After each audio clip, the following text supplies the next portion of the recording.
This video is the start of the human alterations, and we're going to be starting out doing the glowing eyes.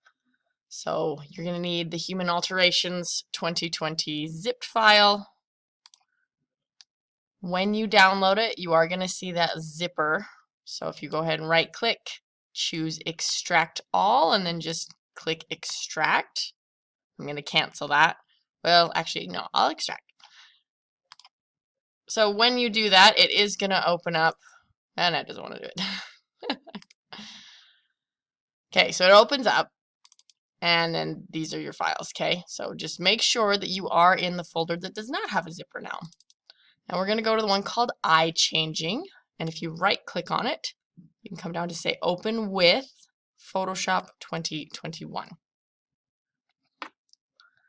Okay, now first thing I'm going to do is I am going to right-click and I'm going to duplicate the layer, because if I mess up, it's always good to have a duplicate. So I'll call this Eye and say OK.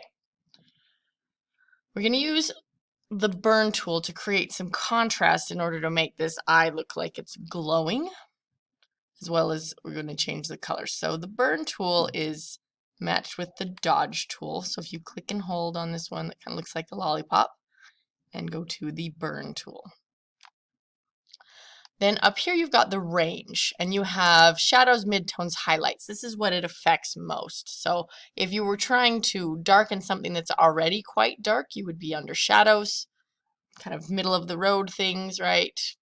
And then highlights is things that are going to be brighter, whites and very bright colors. So we're going to be in midtones and change the exposure to 35% so it's not too intense. And then don't forget that the brackets key on your keyboard, just to the right of the letter P, the left one will make it smaller, and then the right makes it larger. So, and I'm going to go ahead and just go around the edge of the eye to create some contrast. So you might need to go over it 2 or 3 times, just getting it darker. You don't have to worry too much about being careful on the whites of the eye side because it's not affected too much, though obviously you want to try to be tidy. So here's the difference of what we just did. So the next thing, in order, because we're going to create kind of this evil shadowy look, so I'm going to darken all of the outer of the eye, kind of going goth looking. But I'm going to start out with highlights, and the reason is down here there are some areas that are really quite kind of that moist shiny. So if I go through and just kind of go over these areas that are bright first and get those a little darker, then I can switch to midtones and it will darken further. So you can see you go around several times, do the same thing along the top. Top doesn't have as many bright spots, but you can see there's these areas that aren't really being affected, so you could switch back to highlights to get kind of those darkened a little bit.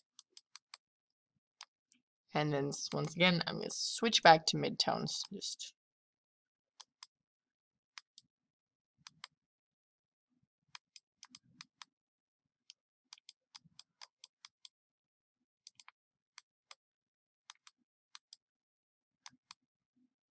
And that'll do.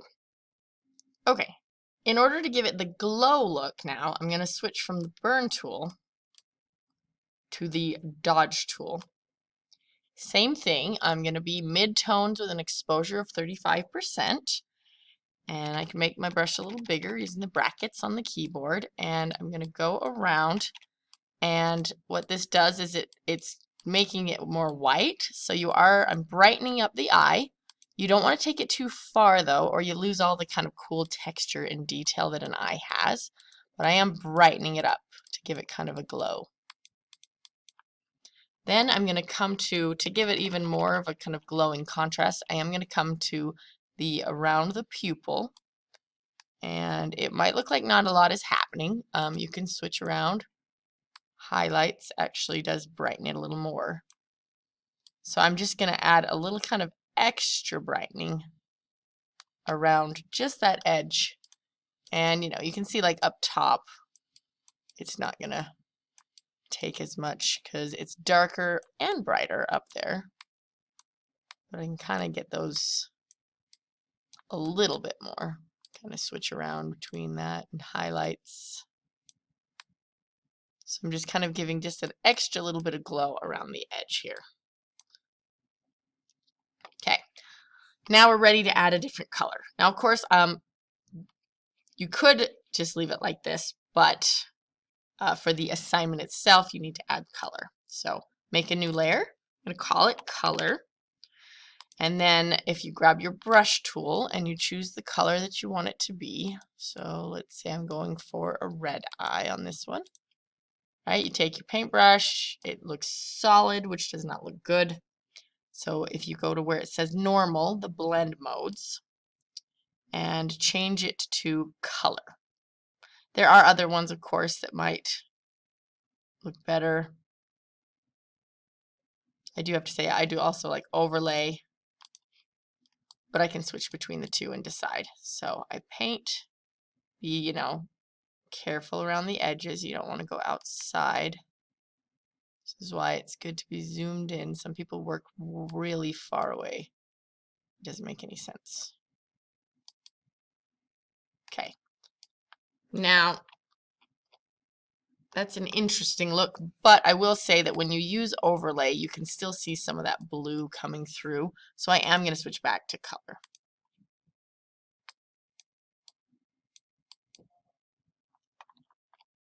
Okay, now make sure your edges aren't sloppy.